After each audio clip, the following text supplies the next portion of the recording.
Bismillahirrahmanirrahim. Assalamualaikum warahmatullahi wabarakatuh. Izinkan saya memperkenalkan diri. Nama saya Aditya Cipta Radian dari Universitas Muhammadiyah Sukabumi. Program studi Teknik Informatika. Di sini saya akan mempresentasikan perbandingan metode backward chaining dan certainty factor pada diagnosa kerusakan komputer. Latar belakang yaitu kegunaan teknologi di masa kini telah berkembang dari mulai komputer, laptop, notebook, dan lain-lain. Perangkat teknologi ini sangat membantu manusia dalam setiap pekerjaan seperti perkantoran, pemerintahan, pemasaran, dan juga sebagainya.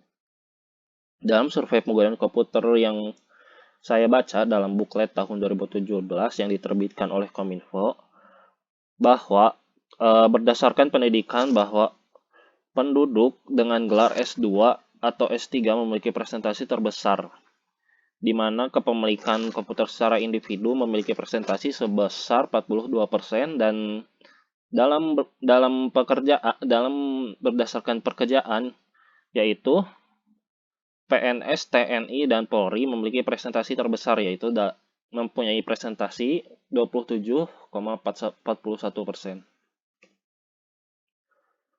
Kerusakan komputer. Dalam hal ini setidaknya terdapat beberapa penduduk yang menggunakan komputer sebagai perangkat yang membantu dalam pekerjaannya sehari-hari.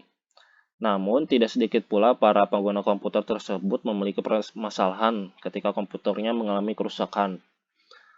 Namun, oleh karena itu juga kita tidak dapat menyalahkan pengguna karena kurangnya pengetahuan dalam mengetahui kerusakan komputer tersebut. Sehingga para pengguna biasanya akan mencari toko atau para ahli yang dapat memperbaiki komputer tersebut yang dimana memakan uang tidak sedikit. Metode backward chaining. Backward chaining adalah suatu rantai yang dilintasi dari suatu hipotesis kembali ke fakta yang mendukung hipotesis tersebut. Cara lain menggambarkan backward chaining adalah dalam hal tujuan yang dapat dipenuhi dengan pemenuhan subtujuannya. Arhami 2005. Lalu ada juga definisi dari metode certainty factor, yaitu menurut David McAllister, certainty factor adalah suatu metode untuk membuktikan apakah suatu fakta itu pasti ataukah tidak pasti yang berbentuk metrik yang biasanya digunakan dalam sistem pakar. Metode ini sangat cocok untuk sistem pakar yang mendiagnosis sesuatu yang belum pasti. Identifikasi masalah. Identifikasi masalah pada penelitian ini yaitu bagaimana tingkat keakuratan pada dua metode yaitu backward chaining dan certainty factor tersebut dalam mendiagnosa kerusakan pada komputer. Sehingga dapat diketahui metode mana yang lebih akurat dalam mendiagnosa kerusakan komputer tersebut. Tujuannya yaitu untuk mendiagnosa kerusakan komputer yang terjadi pada komputer, sehingga pengguna bisa tahu apa masalah yang terjadi pada komputer dan bagaimana cara mengatasinya. Batasan masalah dalam penelitian ini yaitu terdapat dua metode yang digunakan, yaitu certainty factor dan backward chaining, dan harus dibandingkan terhadap kasus yang diangkat. Lalu ada diperlukannya juga beberapa sampel komputer yang rusak agar mendapatkan hasil yang nyata dan juga agar lebih variatif. Hasil dan pembahasan. Dasar-dasar teknologi dalam Islam terdapat dalam surat Al-Alaq dari ayat 1 sampai 5 yang berfirman, yaitu bacalah dengan menyebut nama Tuhanmu yang telah menciptakan. Dia menciptakan manusia dari segumpal darah. Bacalah dan Tuhanmu lah yang maha pemurah. Yang mengajari manusia dengan pelantaran kalam, dia mengajari manusia apa yang belum diketahuinya.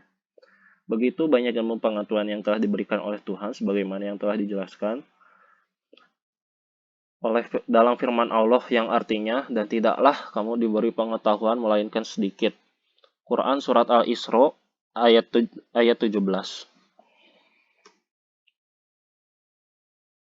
Tokoh penemu teknologi dalam Islam. Ada Abbas bin Farnas, yaitu penemu konsep terbang. Abbas Qasim bin Farnas lahir pada tahun 810 Masehi di Andalusia, yaitu berada di kota Izran Onda. Dalam sejarah mencatat bahwa Abbas merupakan orang pertama yang melakukan uji coba terbang penerbangan terkendali. Sebagai penghormatan kepada Abbas, pemerintah Libya mengeluarkan perangko yang bergambarkan Ibnu Firnas. Lalu ada juga Al-Jazari, penemu konsep robotik modern. Al-Jazari, beliau adalah seorang ilmuwan Mesopotamia yang hidup di abad pertengahan. Beliau adalah penemu konsep robotik modern pertama dalam bukunya yang berjudul Fi Ma'rifat al-Hiyal al-Handisiyah, buku pengetahuan ilmu mekanik. Beliau mengembangkan prinsip hidrolik untuk menggerakkan mesin yang sekarang dikenal sebagai robot. Alur backward chaining. Backward chaining merupakan sebuah hipotesis yang dimana penerapannya dimulai dari kesimpulan, yang dimana alur logikanya memuat dari observasi ke kaidah sehingga menjadi fakta dan terrealisasilah tujuannya, menurut Dahria pada tahun 2012, yang dimana bisa dilihat sendiri contohnya sebagai berikut. Lalu alur certainty factor. Certainty factor adalah suatu metode untuk membuktikan apakah suatu fakta itu pasti ataukah tidak pasti yang berbentuk metrik yang biasanya digunakan dalam sistem pakar, yang dimana alurnya bisa dilihat dari contoh yang ada di samping sebagai berikut. Sekian, terima kasih.